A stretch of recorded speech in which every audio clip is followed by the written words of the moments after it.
राजा के शासन में जी। बोले के स्वतंत्रता के अभिव्यक्ति भी ना होला। केहू के कुछ पत्रिका में लिखे के ना मिले, मंच पर केहू बोले ना चाहे, राज परिवार के विरुद्ध में बोल देम जेल नेल हो जाए, ना, ना, ना। ऐसन अवस्था रहे। ऐसे ओकरा चलते जनता छीनलक दरबार आ सत्ता, फिर जनता काहे राजा के बैठाई। उ तो राजे अब इ सब जनता के ऊपर बा। हमनी काहेला राजा के इतना लोग पहुंचता लोग, आखिर मन में भावना बा राजा कि के भगवान मानल जाला, ओके चलते दर्शन भेंट ना, खातिर ना, जाता ना, लोग, कार्यक्रम में होता। उ ना होगे ना, होगे ना, होगे ना। राज संस्था जिंदाबाद, उ लोग राजा उद्देश्य बचाओ नारा लागता, ना, नारा क्यों नाश्ता उस्ता लागे? क के जनता फिर रिटर्न होता। ना, ना, ना, लोग के बिल्कुल विचार बा और राजा के भी विचार बा कि अब राजा आओ वाला बात नहीं खे। हमनी के मिल करके किएंगे नेपाल के बना से जेंगे पृथ्वीनारायण शाह सबके समेट के एगो बनौलन ह, वही लेखा राज संस्था के एगो रहो, सारा के मिलाकर सारा राजनीतिक पार्टी, राजा और जनता, सबसे बड़का बा जनता। जनता के लेखा भला होके के चाही, के लेखा उनकर सहयोग होके के चाही, के लेखा उनकर सरलता से जीवन यापन करे के, उन लोग के समृद्धि आए के, ओकरा लिए हमनी के प्रयास करे के बा। राजा के ये तरीका बा और जनता के भी ये विचार बा कि राजा आओ एक्टिवली आके हमनी के दुख दर्द पूरा दूर कर।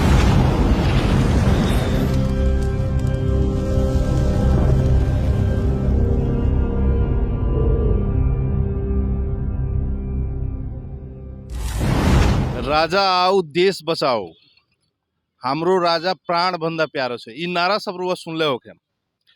पिछिलका समय राजा के फरकावे के विभिन्न शक्ति परिचालित बा, लागल बा, राज दरबार भी लागल बा, विभिन्न पार्टी भी लागल बा।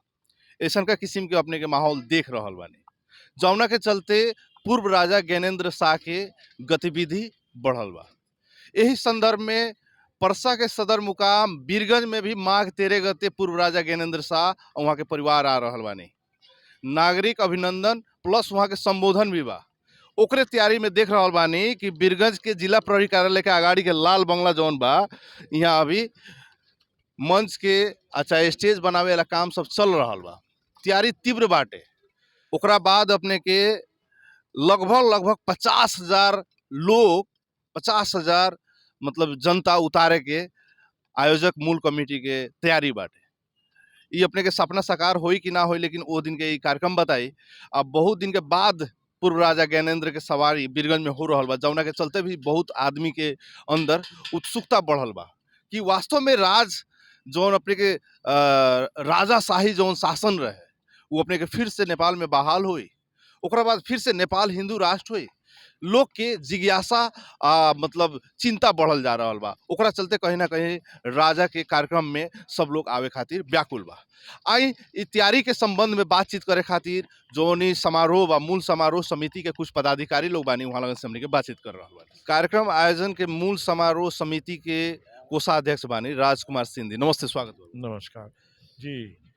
हमनी कार्यक्रम जो होता राजा के यहाँ सवारी होता इस क्षेत्र में 12 परसा रउतड़ के इलाका में, और सरकार के सवारी भइल बा सिमरा में, जे 15 दिन से सरकारी जंग राज बानी। सबसे विशेष बात ई बा कि सरकार से एमे संबोधन बख्श हुई, जे आज की परिस्थिति बा, लोग के जितना आई भीतर जो एगो असंतोष बा या जो अवस्था बा, वो अवस्था में किंग माने सारा राजनीतिक पार्टी ये रहते हुए भी सारा के मिला के और राजा के एगो गार्जियन होके एगो अभिभावक के रूप में रह के लेखा सबके मिला के चली सा कह के उनकर एगो एगो सोच, एगो रोड मैप कहल जाला, या समझी एगो नया रास्ता के जो भैरवा में भी उनकर कुछ घोषणा भइल रख कि हमनी अब पुराना सब घृणा के छोड़ के सारा गोड़ा मिल करके, चाहे हमनी के जो प्रजातांत्रिक पार्टी में पहले से जो बारह पार्टी लोग वो और हमनी के आम जनता में या विशेष और विभिन्न संघ संस्था, विभिन्न राजनीतिक कर्मी लोग के मिल के और राजा अपना उनके गार्जियनशिप में की हमनी एगो समृद्धि के लिए काम कर सकीने, सारा लोग मिल करके कइल जाओ। 50,000 लोग अपने लगन के लक्ष्य बा उतारे के जनता, लेकिन ई जोन अपने के एरिया बाटे, ई एरिया अपने के बहुत छोट बा, लगभग 1 बीघा के एरिया बा, कैसे पॉसिबल? इमे हमनी के एगो वैकल्पिक व्यवस्था रखनी है, सही घंटाघर ले नज़दीक में एगो स्क्रीन भी रखे के और बाहर भी आदमी सुने खातिर, या ए साइड में पीछे भी अभी जगहिया बा, एने करीब भी हमनी के जगह बाटे, हमनी के बुझाता। और ए साइड में भी हमनी अभी तो एगो छोटा से हमनी के एथी कैले बानी सब, माने कवर कैले बानी सब। बाद में पर्दा खोल के भी पीछे भी रहे के हमनी के अंदाज बाय में करीब करीब 1.5 बीघा के एरिया हमनी के आवता। तो 40 से 50 हज़ार आदमी हमनी के आवक भाई हमनी के आकलन बाटे। बाहर भी आदमी हुई हैं और घंटा घर तक भी हमनी के स्पीकर और स्क्रीन के व्यवस्था के हमनी के विचार बाटे। और यहाँ पर बैठ के महिला और पुरुष के बैठ के अलग अलग इन्हीं हमनी के एगो करे के बा। और राजा के सदीक्षा बा कि सबरही आदमी से खुद स्वयं भेंट गांठ होको, उनका दुख तकलीफ सुनल जाओ।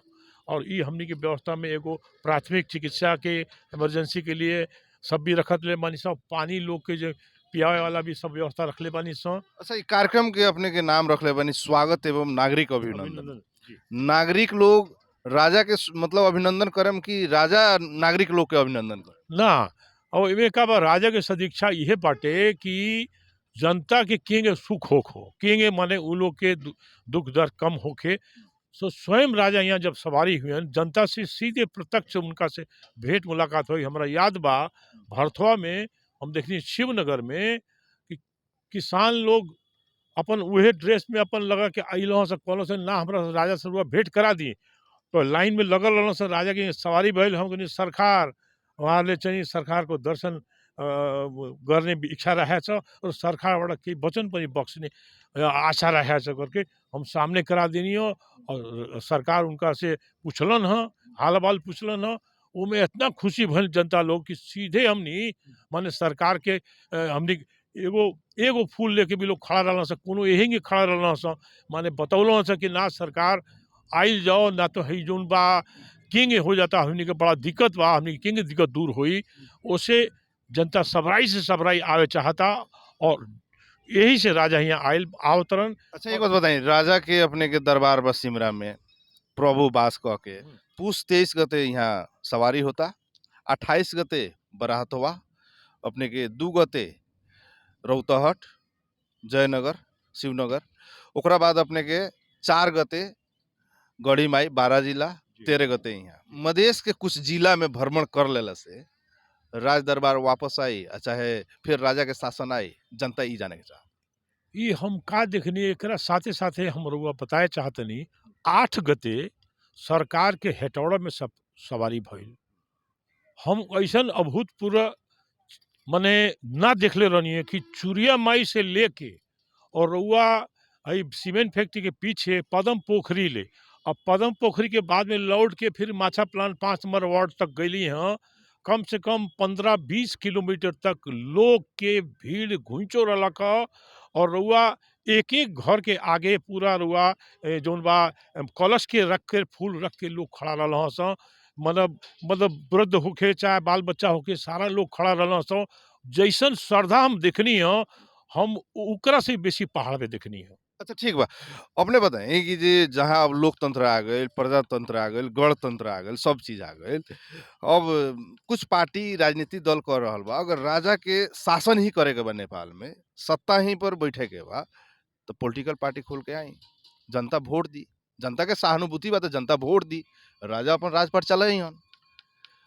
अपने के राजा काहे बैक हो रहल बानी? अब बहुत जगह खाली पूजा पाठ में राजा साहब व्यस्त बानी, वहाँ के संबोधन ना आवेला, वहाँ के नीति ना आवेला, जनता के खोल के कुछ बात अपन मैसेज ना कहे नहीं का कहे। ये बात में हम बता कहे चाहता नहीं कि भैरवा में जो सवारी भइल उमें स्पष्ट रूप में सरकार के तरफ से यह बात आइल ह कि अभी के जो राजनीतिक व्यवस्था बाटे, ई राजनीतिक व्यवस्था में और जोन भी इमें एक शक्ति बा, श्री 5 पृथ्वीनारायण शाह जोन सारा के मिलाकर एकता से पूरा ही राष्ट्र बनौलन ह। अभी के स्थिति का बा कि यूरोपियन यूनियन के कहीं या और ही देश के लोग के कहीं वो लोग के ऐसा ऊपर से राजनीतिक दबाव बाटे कि जेमे कि ई अभी के जो हमनी के नेपाल की स्थिति बा बहुत संभाल के और ऐसा व्यक्तित्व के जरूरत बा जेमे जनता और राजनीतिक पार्टी सारा लोग के समन्वय से वो आगे चलो।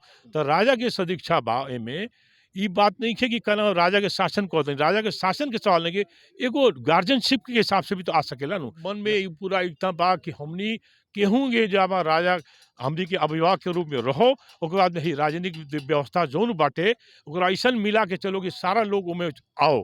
हमरा विचार एंगे लगता है स्वस्फूर्त तरीका से लोग आवता। पूर्व राजा के अभी भी रउआ सरकारे संबोधन करेने काहे? मैं आस्था बानू, हमनी तो आस्था हमनी देखले बानी 2047 साल के जो रउआ संविधान बनल बा ओमे तो राजा पूरा स्थापित बाड़ा नु।